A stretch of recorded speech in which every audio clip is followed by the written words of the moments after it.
Στην Αθήνα, στην περιφέρεια, στη Θεσσαλονίκη, παντού. Και αυτό είναι που πονάει τον πολίτη κάθε μέρα πέρα από την τσέπη του και η ασφάλειά του. Γιώργο, λόγο σε εσάς. Ο λαός, λέει, η παινία τέχνας κατεργάζεται και νομίζω πως εδώ ταιριάζει μια χαρά. Και τι εννοώ? Ελλείψη αστυνομικής δύναμης στη Σταυρούπολη.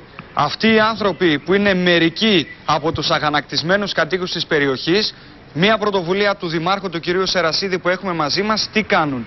Περιπολίες κάθε βράδυ στη Σταυρούπολη, σε σχολεία, σε πάρκα, σε δρόμους σκοτεινούς, ερημικούς. Μην ξεχνάμε ότι εδώ υπάρχει και ο ΚΑΝΑ, είναι το κέντρο απεξάρτησης τοξικομανών Βορείου Ελλάδος, πάρα πολλοί κόσμος και είναι πάρα πολύ συχνά τα κρούσματα επιθέσεων και από τοξικομανείς, αλλά και γενικώς από επίδοξους διαρρήκτες. Έλληνες και αλλοδαπούς έχουμε και την εκκλησία εδώ, γιορτάζει και η Θεσσαλονίκη από σήμερα. Έτσι, μην το ξεχνάμε. Γιώργο, να μιλήσουμε όχι μόνο με τον Δήμαρχο, σε παρακαλώ. Και με τον πολίτη που είναι δίπλα στο Δήμαρχο. Και το χθες το βράδυ ήταν περιπολία. Ο Δήμαρχος καλά κάνει, πήρε μια πρωτοβουλία ο άνθρωπος. Συγχαρητήρια. Είχα νούμερο να πάμε στον απλό πολίτη όμως. Αυτοί που έχουν το γερμανικό να μας πούνε. Καταρχάς να σας πω πως οι περιπολίες γίνονται και με ένα αυτοκίνητο το οποίο είναι από πίσω μας με αναμένο το φάρο, έτσι, κάθε βράδυ στα στενά και στα πάρκα. Να ξεκινήσω με τον κύριο που έχω δίπλα μου. Λοιπόν, περιπολίες. Έχετε αναλάβει εσείς το ρόλο του αστυνομικού. Θα κάνω έτσι ένα ερώτημα που μπορεί να ακουστεί αφελές. Γιατί? Το γιατί είναι πράγματι του γιατί ισχύει και σε εμάς. Όλοι οι δημότες της πόλης λένε γιατί. Γιατί να μην είναι καλυμμένη η αστυνομία μας από προσωπικό, γιατί οι αστυνομικοί μας που δεν έχουμε κανένα παράπονο, για να μην είμαστε και ειλικρινείς, από το προσωπικό έχει έλλειψη. Και η φόβη μας είναι ότι πολύ γρήγορα και η Πολύγνη κάνει δικό της τμήμα. Και καλά κάνει και θα μας βοηθήσει, γιατί μέχρι και σήμερα γεωγραφικά η Πολύγνη και η Ευκαρπία ανήκε στη Σταυρούπολη. Εσείς τώρα τι κάνετε? Θέλω να μας πείτε λίγο τη διαδικασία. Μαζεύεστε εθελοντές, έτσι, κάθε βράδυ και... Κάθε βράδυ λοιπόν ο Δήμαρχος, αλλά παράλληλα και οι αντιδήμαρχοι του, αλλά και οι πολίτες αυτής της πόλης, παίρνουμε τα αυτοκίνητα του Δήμου και βγαίνουμε αυτό που λέμε απλά παγανιά στην πόλη μας, για να δούμε τα σχολεία. Τα σχολεία όπου συχνάζουν ναρκωμανείς, κακοποιά στοιχεία. Δεν είμαστε ενάντια στους ασθενείς. Μάλιστα. Έχουμε τον Οκανάση. Αυτά, κύριε Βελόπουλε, πρέπει να δείτε. Πέρα από τις τράπεζες, επειδή είστε στη Θεσσαλονίκη, ο τόπος σας είναι εκεί. Δεν έχει. Αυτά είναι. Αυτό, μισό λεπτό. Πριν μια εβδομάδα καταθέσαμε εμείς επίκαιρη ερώτηση και συζητήσαμε το θέμα της εγκληματικότητας. Τουλάχιστον ο Δήμαρχος με γνωρίζει προσωπικά για την εγκληματικότητα, ποια είναι η άποψή μου, και φαντάζομαι οι υπόλοιποι πολίτες. Ναι, μόνο που δεν είναι θέμα απόψεων η καταστολή της εγκληματικότητας, ούτε η πρόληψη της. Η φτώχεια, η ανέχεια και η λαθρομετανάστευση φέρνουν εγκληματικότητα. Διότι εγώ ο Έλληνας. Πάλι λαθρομετανάστες παίρνουν για όλα. Δεν θα με ακούσετε. Γιατί προλαμβάνει εγώ στη διανοία σας. Λέω το εξής.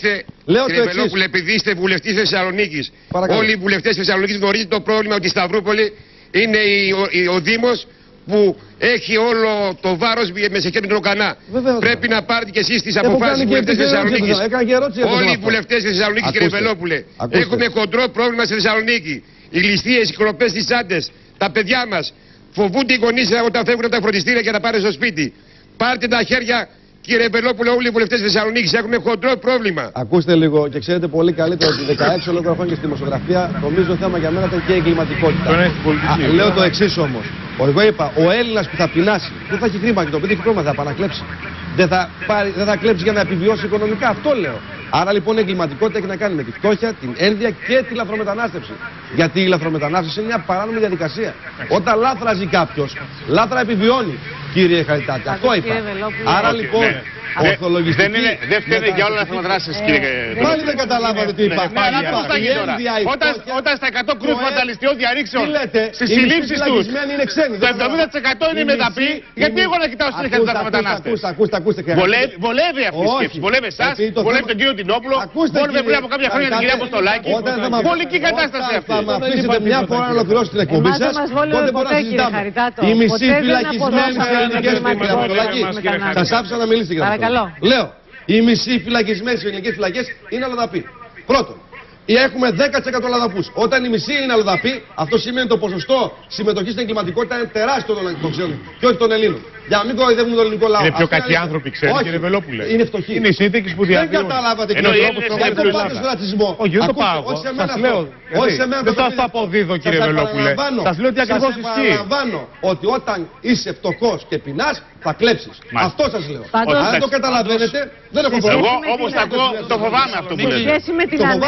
Όμως το λέτε, το φοβάμαι. Το φόβο των πολιτών που δεν μπορεί να βγει έξω στον δρόμο. Να μιλήσουμε για το φόβο των πολιτών, ο οποίος δεν μπορεί να επιβιώσει να πάει το παιδί στο σχολείο.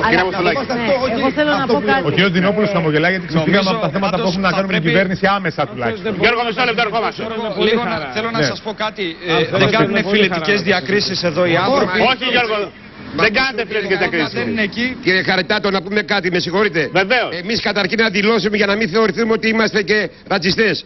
Δεν έχουμε κανένα πρόβλημα να ζουν πολίτες με άλλων χωρών. Ποτέ δεν είπαμε κάτι τέτοιο, εσάς μην ανησυχείτε. Με τους ασθενείς του Κανά δεν λέμε να φύγει ο Κανά από τη Σταυρούπολη. Όμως λέμε, κύριε Χαριτάτο, λέμε οι νομοί της περιφέρειας γενικά να κάνουν τους δικούς τους στο Κανά.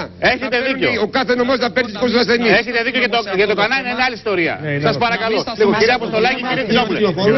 Κύριε Δινόπουλε, θα ξανάρθουμε σε εσάς. Κύριε Βελόπουλε, Γιώργο μου, σε παρακαλώ λίγο την κυρία Αποστολάκη και τον κύριο Δινόπουλο και θα επανέλθω στους φίλους. Εγώ θέλω δύο πράγματα να πω. Σε σχέση με αυτό που είπε ο κύριος Βελόπουλος για την ανέχεια που έρχεται ως αποτέλεσμα της παράνομης λαθρομετανάστευσης. Όχι, δεν είπα αυτό. Γενικά η ανέχεια είπα. Ωραία. Έτσι, και η ένδυα για τους ανθρώπους που δεν βρίσκουν δουλειά. Θέλω να πω